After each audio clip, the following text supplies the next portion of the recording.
6 মাস পর পর আনসার সদস্যদের বদলি এবং অন্যায় করলে সাজা দিয়েও শৃঙ্খলা ফেরানো যায়নি চট্টগ্রামে শাহ আমানত আন্তর্জাতিক বিমানবন্দরে।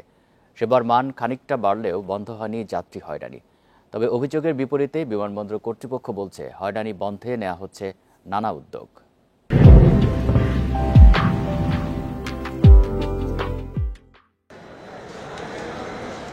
চট্টগ্রামের শাহ আমানত আন্তর্জাতিক বিমানবন্দরে যাত্রীদের হয়রানির অভিযোগ দীর্ঘদিনের। লাগেজ টানাটানি, নিরাপত্তা কর্মীদের টাকা দাবি সাধারণ ঘটনায় পরিণত হয়েছে। এসব নিয়ে নালিশ দেওয়ার সুযোগও পান না অনেক যাত্রী।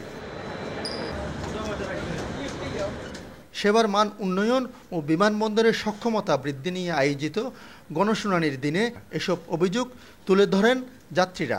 যারা যাত্রী তাদের জন্য সাথে দেখা করতে চায়, হয়তো অনেক সময় ঢুকতে দেয় না, হাতের ভিতর কিছু দিলে হয়তো ঢুকতে দেন, নাই তো ঢুকতে দেয় না। 10 টাকা দেন, আমার একটা ডলার দেন, আমার একটা দেড়হাম দেন।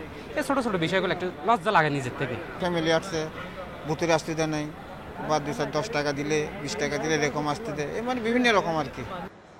বিমানবন্দরের কর্মকর্তারা জানান 6 মাস পর পর নিরাপত্তার দায়িত্বে থাকা আনসারদের বদলি করা হয়।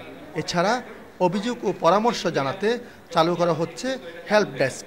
আমাদের যাত্রী হিসাবে আমাদেরও একটু অসচেতনতা রয়েছে।